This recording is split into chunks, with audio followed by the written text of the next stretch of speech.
Do you experience a 3 p.m. energy crash? Or are you at school and it gets to recess and you are absolutely starving? Well, what kind of carbohydrate that you eat can actually play a big part into why this might be happening. Hi, I'm Amy, I'm a dietitian, and today I'm just going to give you a super quick rundown on carbohydrates and what the different types are and why it might matter and how it affects your energy levels.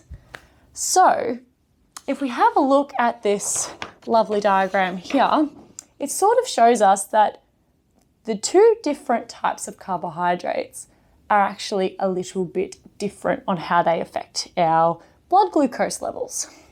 So carbohydrates are on a bit of a spectrum. So the ones that digest really quickly, so they go from a carbohydrate molecule to little glucose molecules really fast, we call them high GI carbohydrates. And what they do is they give us energy quite quickly, like you can see in the yellow line. And then the body uses that energy and it disappears pretty fast. And what can happen is we can get this slump here. And this slump can often coincide with us feeling a little bit more tired or low on energy, or might find it harder to concentrate when we're trying to focus at work or school. And that can be when we get that low energy feeling in the morning or in the afternoon. But if we look at our high GI carbohydrates, if we look at our low GI carbohydrates, those are the ones with the orange line. So what happens with them is they take a little bit more effort for our body to break down. So it just takes our digestive system a bit longer to turn it from a big carbohydrate molecule into little sugar glucose molecules. So that means we get more of this orange line. So we get our blood glucose increases, but it just takes a little bit longer, and it means we get energy for a longer period of time and not as much of this crash. So what we can do is try and choose these low GI carbohydrates when we can to try and increase our energy levels for longer. So just a few quick examples.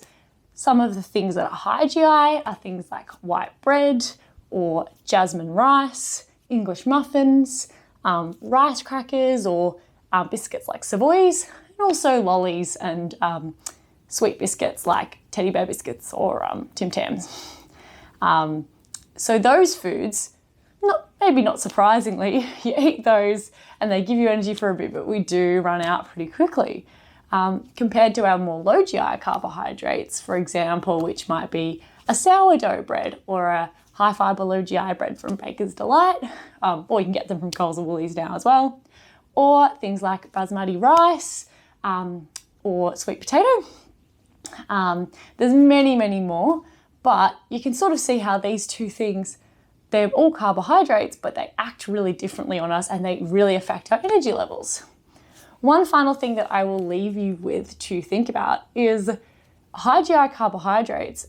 We don't have to just avoid them. A lot of people will say, oh, high GI equals bad.